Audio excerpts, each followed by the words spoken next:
Andy's Man Club takes its name from Andrew Roberts, a normal man with friends who enjoyed playing football and spending time with his family. In 2016, at the age of 23, he left his home in a normal way and sadly took his own life. Andy's mum and brother-in-law, Elaine Robertson and Luke Ambler, together came up with the idea of Andy's Man Club. In mid-2016, 9 men met in a small room in a stereotypical Yorkshire town of Halifax, with a simple aim of talking through their issues and helping each other deal with their mental health. This was the start of a movement that has grown faster than anyone first involved could have ever imagined. Andy's Man Club has over 190 support groups nationwide. Today we welcome Liam Pierce, a facilitator at Andy's Man Club. So welcome, Liam. Thank you for joining us. Thanks for having me. So obviously you're a part of Andy's Man Club. If you could just tell me a little bit about what you do there, if that's possible. Yeah, absolutely. So Andy's Man Club is a peer-to-peer kind of support service where kind of men will come, can be, any man. We don't kind of say they have to have mental health issues. It can be going through a storm. You could just be kind of having a bit of a bad time or tough time, or just wanting a rant about your wife or job or anything. And meet 7 p.m. on every Monday, apart from bank holidays. Okay. And just kind of have a chat, really, get things off your chest, and really trying to break down that stereotype that men don't talk. Because that's really that's actually been the theme of chat today, really, is that men generally don't talk. And why do you think that is? Have you come across kind of any answers to that as you've... There's a number of reasons, I think, and I think it all depends on, the type of man. There's kind of the stereotype of, men don't talk and to man up and kind of just get on with it. And there's also kind of men don't talk because they're worried of where it'll lead, or kind of they don't want to feel vulnerable. They're kind of seen as, the person that people come to. Certainly kind of I was, for my family and friends, that person where everyone kind of comes to and unloads their issues, which is, great. I enjoy being that person for people. But then also kind of that comes with its own burden of kind of carrying everyone else's weights as well. And normally kind of those type of men don't have anyone that they can then go and unload to themselves. How do you think you can get through to people where, to men, to actually come to a group? What do you think, what would be the best way to get someone to come to the group and actually open up and talk?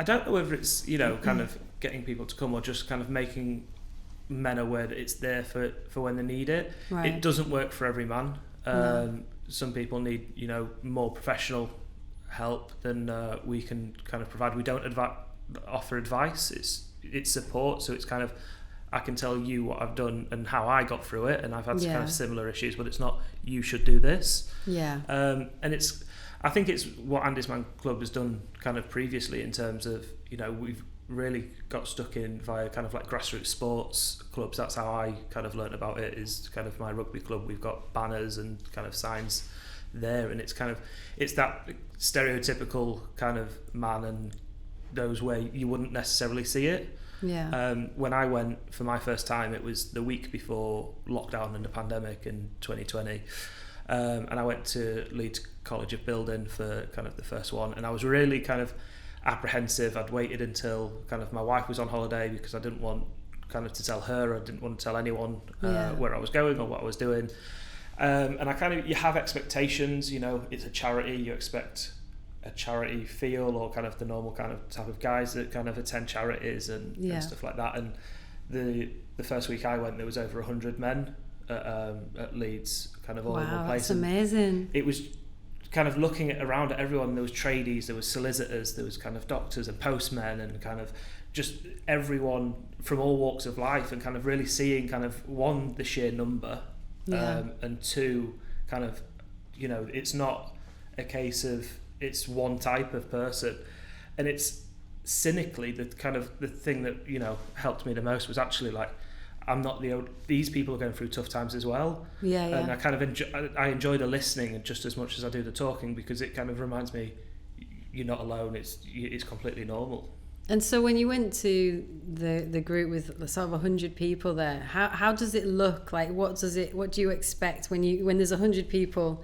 Do people just kind of wander around, or is it a seated environment? What happens? So we kind of like start and, people wander around, get a brew. So we always, say that we offered tea, coffee and biscuits. And because it's a chat over a brew. So when it starts, we got kind of everyone together.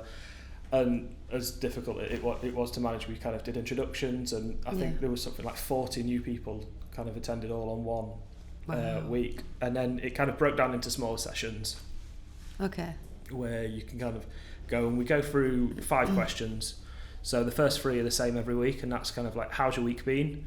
A positive from your week, and then have you got anything to get off your chest? So that can be a rant, it can be something that, that doesn't fit into the other 2 questions, or it can be something that from a childhood that you kind of really need to kind of talk about, or kind of something that's just been really traumatic that you need to get off.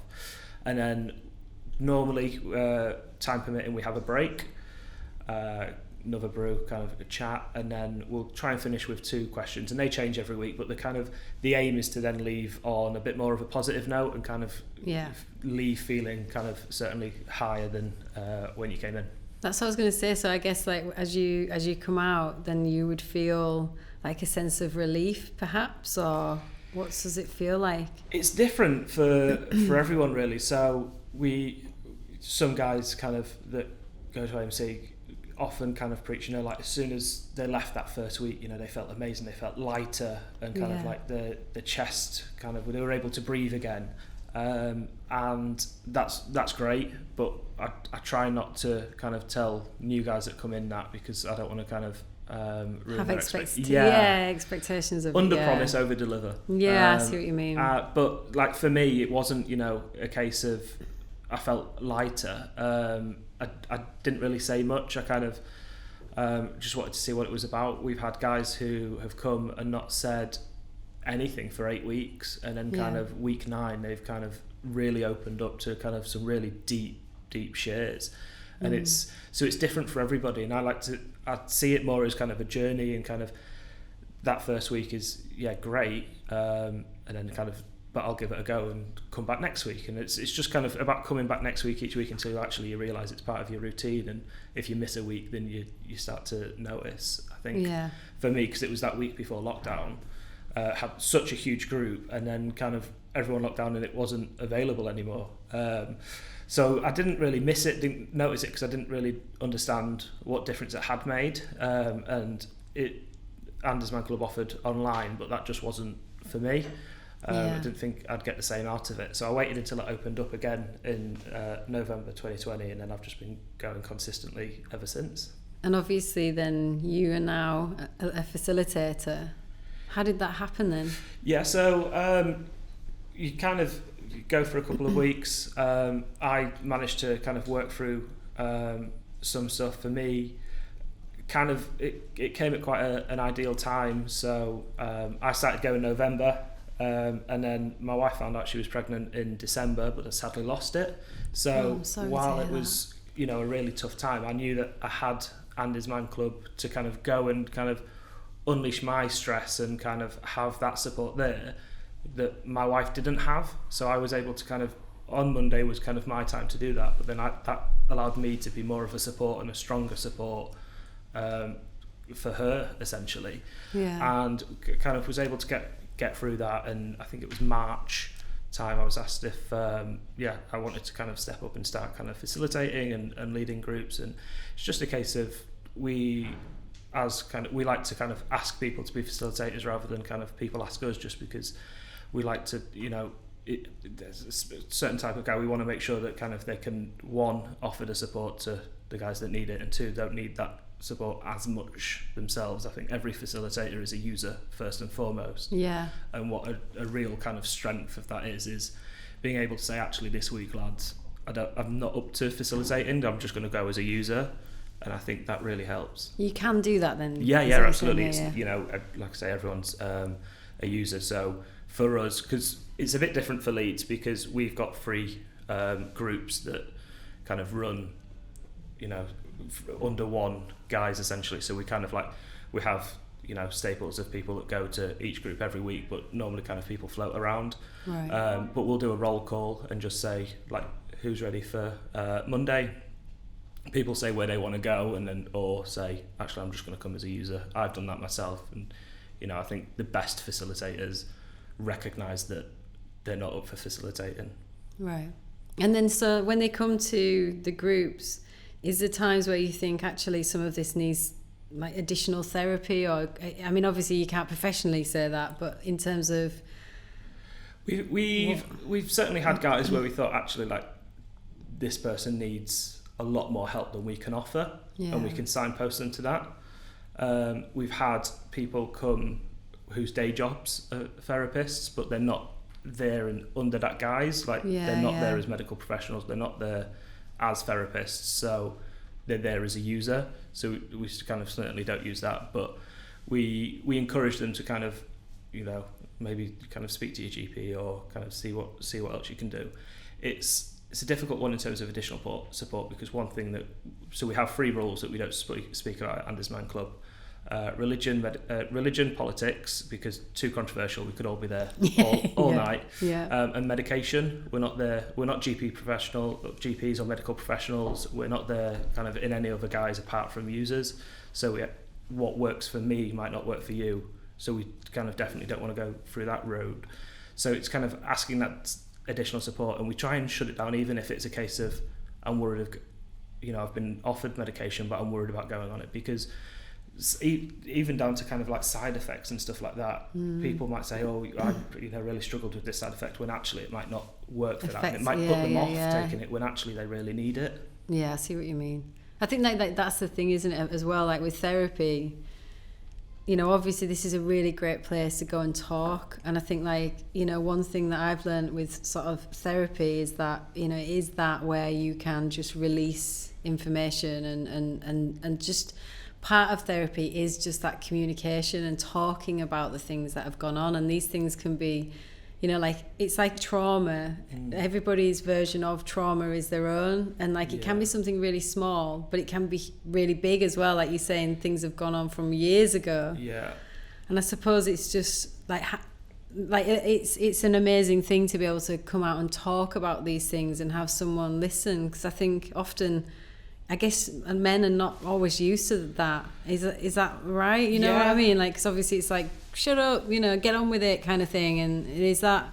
Yeah, definitely. Why I think it has the benefit. It's a case of you kind of, like, there's definitely, you know, like you say, that kind of like openness about just getting out in the open and kind of feeling lighter by doing that. But also kind of a lot of the time it's a two-way conversation, and guys will be like, oh, you know, similar happened to me when I kind of went about my wife's miscarriage. About 4 guys was like, oh, that's happened to us, and that's happened to us, and kind of what they've done, or kind of how they've supported their other half or whatever, kind of really kind of like helped. And it was actually, and I think that's something that therapy doesn't give. And a lot of, so we've had guys that say they've come because they can't afford therapy, or they want to do it, you know, before they kind of try the professional route.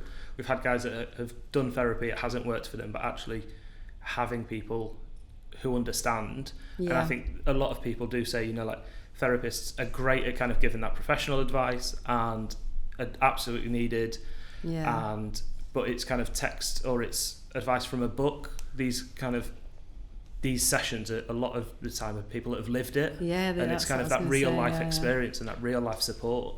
Like, it's like almost like when you in therapy, it's you and a therapist, and you're still on your own, whereas obviously with what you're doing, it's like you've got this group of people and potentially they've experienced it, which is sometimes it's nice to have a variation even of experience, isn't it, of like you're learning from each other. And it's like, you know, there's a lot about that, about community, and like, you know, there's certain places in the world where like they live the longest because they've got really strong communities, and it feels like, I feel that sometimes there's a lot of sort of almost disjointment in society, and it's like you're almost bringing back like that community feel, even as it is for, obviously it's focused on guys, but it is that some of the community. guys, like call it or kind of see it as, you know, like almost like a brotherhood in terms of like people are really kind of going through stuff together. And I think it's a really nice way to look at it, essentially. And it really helps for me. Kind of one of the reasons I came to Anders Man Club was 2019 was on paper kind of the best year of my life. So I'd kind of got a job that I was really kind of like working hard to get, and kind of in an industry that I wanted to be in. Just got married and just kind of bought my first house. So all great things. Tick boxes of like good success. And I was like, I mean, how does 2020 match up to that? But actually what that kind of then caused was, I think, so I'd had kind of quite a difficult and kind of tumultuous childhood. And ever since then, I was kind of not running from it, but I was always kind of fighting for the next thing. So kind of getting through school, then getting out of that area and kind of going to university, and then sorting out my career and kind of getting that job. And then when I met kind of Jade, it was a case of, you know, kind of getting married and saving for a house and saving for a wedding and everything else. And then actually when all of that had kind of been achieved, you kind of sit back and you're like, what next? And you're not running from anything anymore. And I'm very much kind of someone that rolls with the punches, and something will happen, you deal with it, but actually you don't really deal with it. You'll deal with it so you can manage every day, and you don't actually deal with the crux of the issue. And I think that's the thing as well. You've got to find a way to deal with those like traumas or those situations. And it's really, we were having a quick chat before, and it was kind of, you know, I was getting onto the point of, even if you just take a small step, and that small step is right, what am I dealing with here, or what do I need to change? Like, what are the things that like each day sort of niggle at me? And often like people won't address them, and like you say, they'll just manage with it just a little bit, rather than actually finding like, what is the issue here? What is the things that, like, you know, like people live with lots of negative emotion, like frustration and anger and you know, all these different things that are running through them. And it's like, stop and question it, maybe, you know, start looking at them things like, why is it that, you know, like I have these, say, anger issues, and potentially it could be something that is undealt with, just as simple as something from your childhood, and that it doesn't necessarily need therapy, it just maybe needs to be heard sometimes. And that's the beauty of like a group like this to... And I think it's a place, like Anders Man Club is definitely a place where you can, you know, feel really vulnerable and still supported. And I think that's a huge thing for not only men, but kind of British culture in general, is we joke about everything, and it's kind of everything becomes a meme, or we kind of laugh about it, or it's like, oh, it'll be grand, or have a pint and it'll be all right. Actually, that helps a lot for, like you say, for the day-to-day stuff, but it doesn't... That's what helps us kind of manage everything, but it doesn't deal with that crux. And actually, you need to just be able to talk about it in a real judgmental way, and kind of be able to cry if you need to cry, and not feel like you've embarrassed yourself. Or like in the chat earlier, I was saying kind of one of the things that I struggle with is kind of those kind of sympathy looks, or kind of like after that, bringing that conversation to an end, or after that conversation where people know that that's how you're feeling, and kind of you don't necessarily give sympathy, like you don't get them or receive the sympathy looks, but you just feel kind of like everyone's really kind of seeing you and feeling sorry for you, and it's kind of that. And that's what I hated, and that's what really kind of stopped me from opening up before this. So there was like, it's almost like you've got a way in which you don't want it to be, and so that then there's that's that reason. It's like we live by certain, like almost our invisible rules for our own self. Like, you know, we've discussed that today a little bit with another guest. It's just, it is, you know, we live by these sort of set out like thoughts, like you didn't want sympathy, and it's sometimes that's like, well, why? Like, what's wrong with that? Why can't I have sympathy? And then it means something to you in another way. It's like, oh, well, maybe sympathy means, like, you even heard, oh, you don't get sympathy, or you know, did you see what I mean? It's just, and it's just our then thoughts of it. It's like thinking about how our mind then works about certain things, really, isn't it? And how it can be running our life, and you don't even know it, you know? And it's that fear of embarrassment as well, isn't it? Like, you just don't want to kind of feel kind of that way, or vulnerable, or you don't want to admit that you've been through kind of whatever people have been through. It's because, sorry, go on. Just because they're kind of worried of what people think, and actually they won't a lot of the time, you know, they're not thinking anything bad. They're thinking, like you said, rightly deserved sympathy, or two, how I can help this person. It's not a case of, oh God, look at them, which I think a lot of people feel like it's going to be. And I see that, like, even just having sort of small children in a school environment, I see that one of my girls in particular, she finds it very difficult to almost be the brunt of the joke. And I think that's kind of the butt of the joke, the butt of the joke. And I think it's because it's that person who's laughed at almost, isn't it? And I think some of that message maybe comes from school, where you don't want to be that one who's the vulnerable one, or you know, like, you know, the joke, because then you're laughed at, then potentially you're bullied, and it can be so subconscious, we don't even realise, like, that's the message that's sort of in our mind, and that's why, oh well, I'm not going to be vulnerable then, I'm not going to talk. And like, school kids are brutal anyway, and I think a lot of people like get a lot of their issues from school, and even if it's not a case of, you know, formal or official bullying, it's like, say, not wanting to be laughed at, but also if you are laughed at, you have to react in the right way as a school kid. You can't react negatively to being laughed at, because then you'll be laughed at more. So you have to kind of make yourself the butt of the joke almost, and laugh at yourself more than anyone else is laughing at you. And I think that then turns into, when people have issues, well, I'm just going to laugh it off and laugh at myself. To get through it. I'm the joke. That's how I am. Oh, silly me again, that's gone through this. And I think, and actually we've all got these like genuine feelings and these real feelings, and like, you know, I know, as I say with my daughter, I'll sort of say, you know, like, you know, if she's maybe upset about something like that, I'll say, let's work that out then, let's have an understanding of that. What is it? Because I think what I often notice is, like, especially your thoughts are such a powerful thing, and that, you know, the way that you're, so like, if you've got that opinion, it's kind of getting in control of that thought, you know. It's like, even someone laughing at you, it's kind of like, well, is that okay or is that not okay? And it's like what you then decide about that as well. And you learn these things at a point in life where you're very vulnerable and you're very young and naive and you don't know everything, and it's almost a hard thing, isn't it, school? And I do think it does set people up potentially in a way that they, as an adult, become, you know, it's hard to deal with everything. And the guys are told, you know, get on with it. It's finding that balance, isn't it? So I was speaking to my wife the other day, and like, so my mum was a very proud person, so it was very much kind of like, quash that down. Kind of, don't feel you feel it. Like, don't let anyone else show that you're kind of vulnerable or see kind of that true thing. And she grew up in a kind of family that was very much like, feel your feelings. It's okay to feel your feelings. But then that kind of led to her being kind of almost overly sensitive and not being able to kind of feel, like, not be able to kind of handle those feelings really. And it's kind of, it's feeling those feelings but in a healthy way, and kind of being able to, you know, if you get shouted out at work, it's feeling those feelings but then letting it out outside of work, and not crying in a meeting, or kind of just gently. It's kind of, I think it's a real fine balance of how it is, and I don't think there's a right way or wrong way.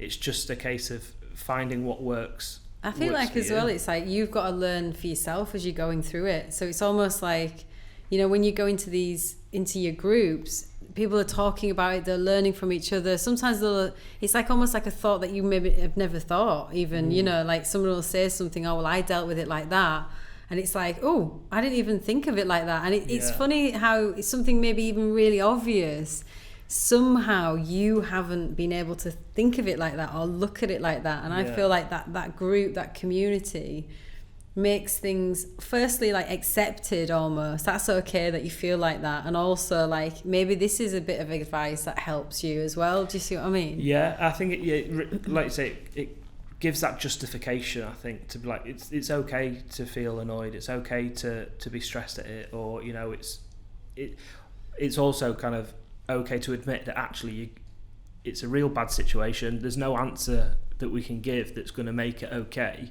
It's just a case of let yourself admit that, you know, it's rubbish. But I think, like, as well, like with that, it's like sometimes it's that someone else is going through it. You know, like even like my dad passed away, and you know, like nothing ever really takes that away. Nothing will make it better because there's no making him back.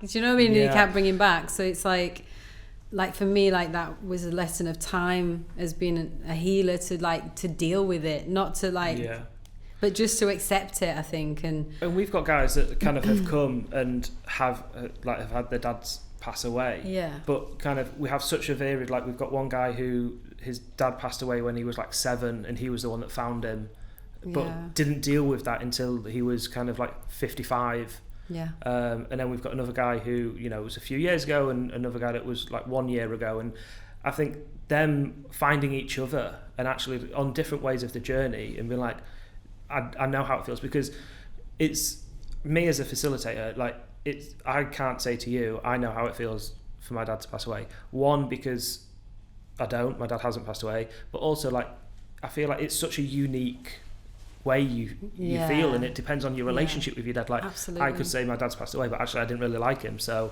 you feel very differently. So I think it's just finding that and understanding, actually I don't know exactly how you feel, but I have been in a similar situation and this is how I feel. And just being able to have that conversation with people that understand, I think, is the main thing. It's the understanding.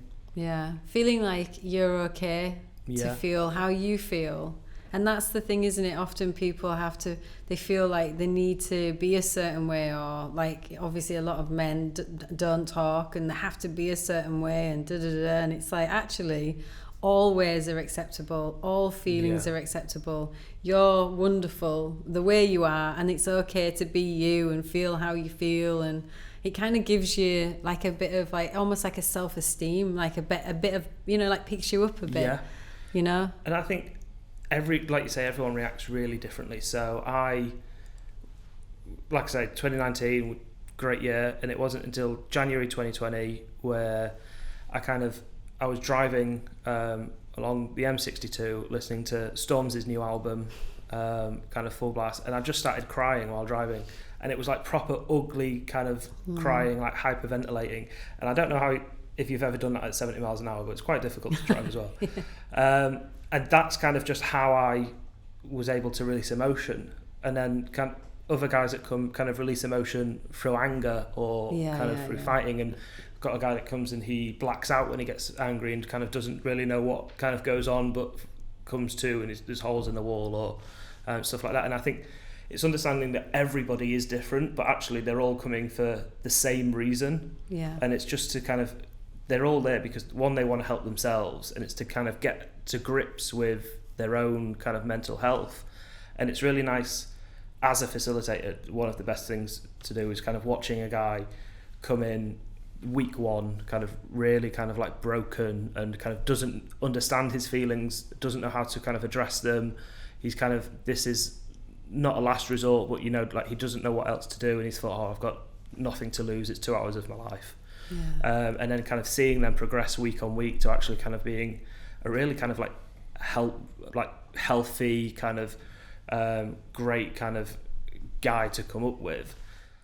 Today's episode was supported by the Queen's Hotel, a place I highly recommend to eat, drink and recharge, relax in comfort and design, build business and networks, to celebrate in style. The Queen's, time well spent. So it's wonderful to hear the story of obviously someone coming in at week one, if you want to just start there.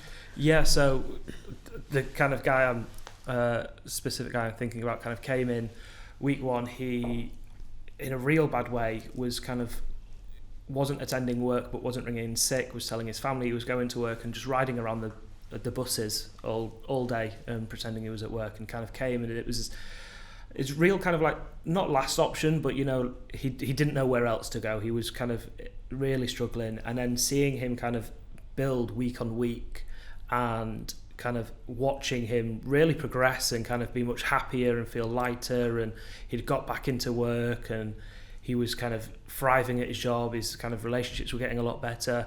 And then kind of he during that time went through something that would have knocked that happened in his first week, would have kind of really knocked him much further, but he was able to handle it in a really healthy way. And now he's one of our facilitators, and actually awesome, a really good one as well. That's so cool, isn't it? And I think it's those stories, I think, because for me, like Andy's Man Club has almost not done its job. Like I use Andy's Man Club as a checkpoint for each week, so I'm always going to need it in terms of just part of my kind of mental health routine. It's great to have those rants or kind of say those things that I can't say to family and friends. But if I stopped going as a user now, I don't think I'd notice that much of a difference until I needed it again. So I go for those guys that we can help, and you can really kind of like it just makes it worth it to kind of watch them kind of come out and be like, you know, like Andy's Man Club saved my life, or it's I wouldn't know where I'd be without kind of coming here every week. And we've had guys, so I kind of lead the Leeds groups with kind of another guy called Dan, and he had a user kind of pull him to one side and said, actually Andy's Man Club's really helped me and I'm in a really good place because of it, but am I still okay to come because I don't want to take somebody else's spot? And I thought that was such a kind of nice way to look at it. And you know, of course he's okay to come. Say we use it to keep in that place. Check, like it's not a case of we go and then leave again. Like some people do that and kind of they'll come back if they need it again. But a lot of the guys kind of come each week because it's part of that routine. It's part of why they're in that place is because they've been able to come and unload almost. And that's the thing, kind of having almost something to go to, either to maintain your mental health or actually having things set in place for when you are feeling vulnerable. And that's something that's there, isn't it? That Monday check-in when you are feeling like that. And even for me as well, like, so we, like, as a facilitator, you'd run the group, but you would say, right, so first question is, how's your week been? And then I would answer that question. And I think even for me, something will happen in that week and I'm like, I can speak about it at Andy's Man Club, like, and it's almost knowing that it's coming up or knowing it's there helps you deal with it better. And even down to like driving to Andy's Man Club, knowing like I know what the first 3 questions are for a start, and knowing right, so what am I going to say for my positive, and it kind of needs to be a good positive. And as a facilitator, you try and kind of have a balanced week, most weeks anyway. And that's like having like that focus almost as well on a positive is really important too, because I think often like when you are vulnerable or you are feeling low, it can be a challenge to see anything as good. And like that is like a thing that I believe 100% is like a thing that helps you in the moment. Like when you are feeling really bad or you're in a negative place, if you can just look to the good things in life, no matter what it is, even if it's as like simple as the fact that you woke up that day and a lot of others didn't maybe, or you're having a breakfast, and you know, even like very maybe small things to yourself, it's like that goodness really helps your mood and the way that you're thinking then, and that's like a really good thing like that you have as part of the week. For the positives, like a lot of the times, like they're not big positives. Like some guys will say, you know, I managed to kind of cut the grass, which has been something that I haven't been able to kind of do. Or a lot of the guys that have depression might kind of, there's one guy who really struggles to kind of just get out of bed and brush his teeth, and he's like, you know, I did that every day this week and that's a huge positive for me. And it's surprising how many guys kind of, especially that first couple of weeks, like, well, I haven't really got a positive. It's like your positives that you've come here, that you've been able to identify that you need help, and you've come to Andy's Man Club, and you've made those kind of steps forward. And I think like it's easy almost as well, like it's good to have that place. In my opinion, I see it as a thing that it's good to have that place to come and like almost let it out and have like a set time and place to go and do that, and that actually then you're not almost consumed by problems like 100% of the time or each and every day, because you do find, well, I have seen people be very much like negative and on a negative spin, and like everything that they're talking about is negative, and it's like I feel like that's a real big benefit of what you're doing, is that you've got a place to go to get it out, get it off your chest, and then it doesn't then have to be like, oh, I'm going to go over and over and over about this, and everybody I come across, I'm going to tell them how bad my life is and what's going on. Not mental health wise, I'm talking more, I think, about that negative conversation that people get into. You don't have to sit in your own kind of negativity, isn't it? And I think it goes back to that. It's one of the reasons kind of I went was, like I said, with actual I say actual people, like people in your life, and you don't want those sympathy looks, or you don't want them to know. Like you say, it's 7 till 9. That's when I'll be vulnerable. That's when I'll be able to kind of deal with the issues that I've got. Then I can come back, be kind of happier, stronger person, and kind of be there for family and friends. Make the most of life a little bit more. Yeah, exactly. And I think it's that, like you say, 7 till 9 is when I can be negative. If you kind of do that every day, all day, you kind of, it's harder to get out of, I think, because you just kind of, you can't see a way out. And whereas it's almost kind of like, it's not kind of pushing it aside, but it's like, I'll deal with it on Monday.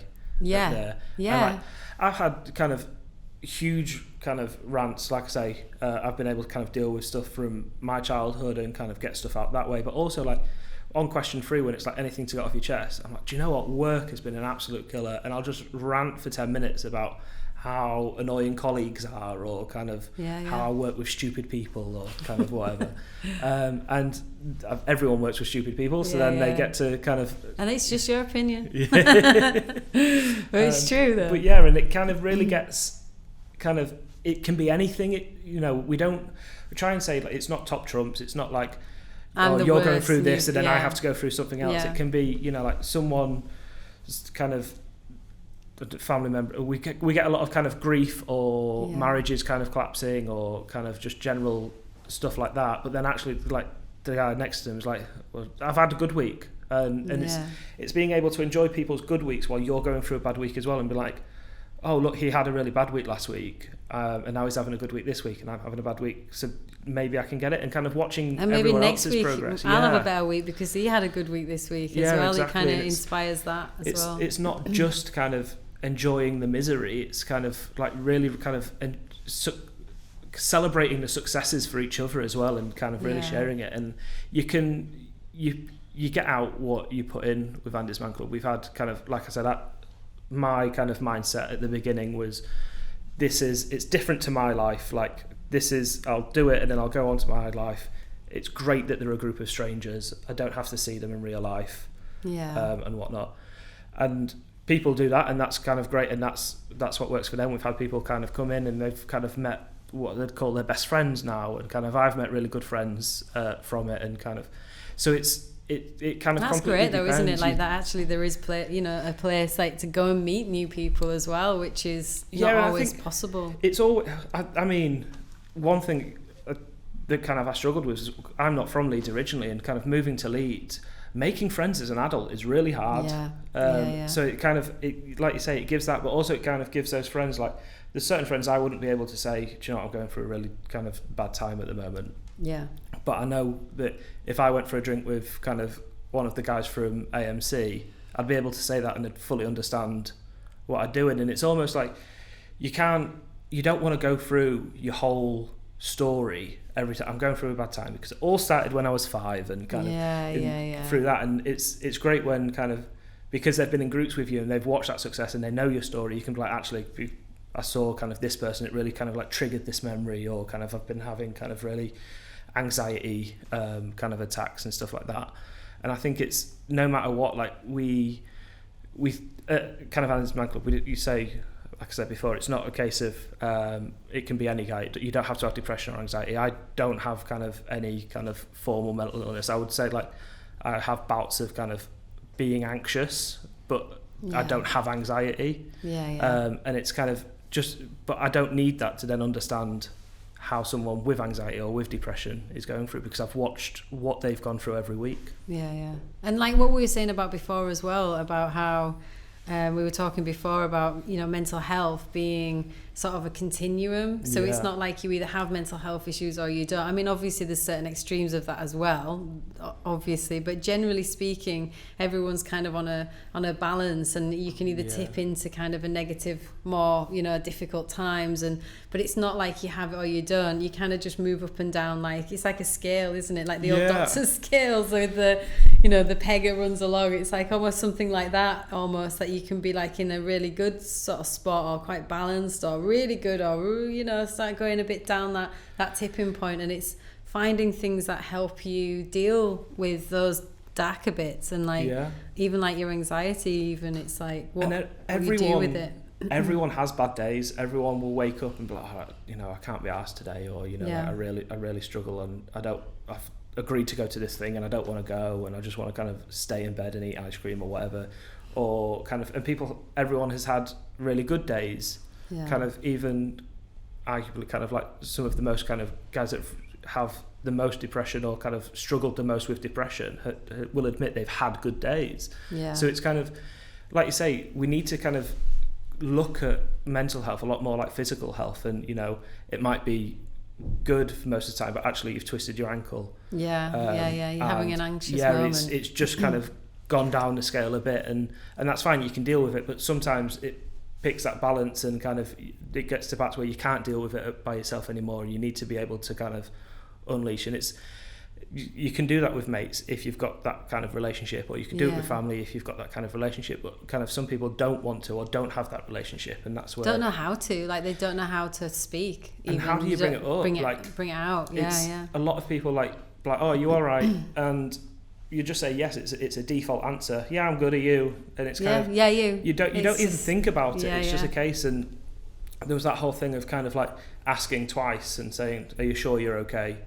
That kind of does work, but again, I'm like, yeah, I'm grand for me. For me, like, I kind of, so my wife had a second miscarriage after the first one, and I kind of withdraw myself because I struggled a lot more kind of at that one, because kind of it happened again. And it wasn't until kind of some people kind of on my rugby team kind of text me within kind of the same afternoon, be like, oh, you've been quiet, you haven't been at training, or if you have been, you haven't really kind of been your usual self, is everything okay? And it wasn't part of a hi, are you all right type of conversation that leads to more. It was a specifically, are you sure you're all right, because I've noticed changes in your behaviour that kind of then allowed me to open up, because that's when the only time I really felt that I could with people, because that door had been opened for that specific reason rather than kind of just a default. If you're kind of about to see the lads on a night out or kind of, you know, doing something and you're like, are you all right? You don't feel like you can then go into a full spiel about kind of what you're really working on. What's going on.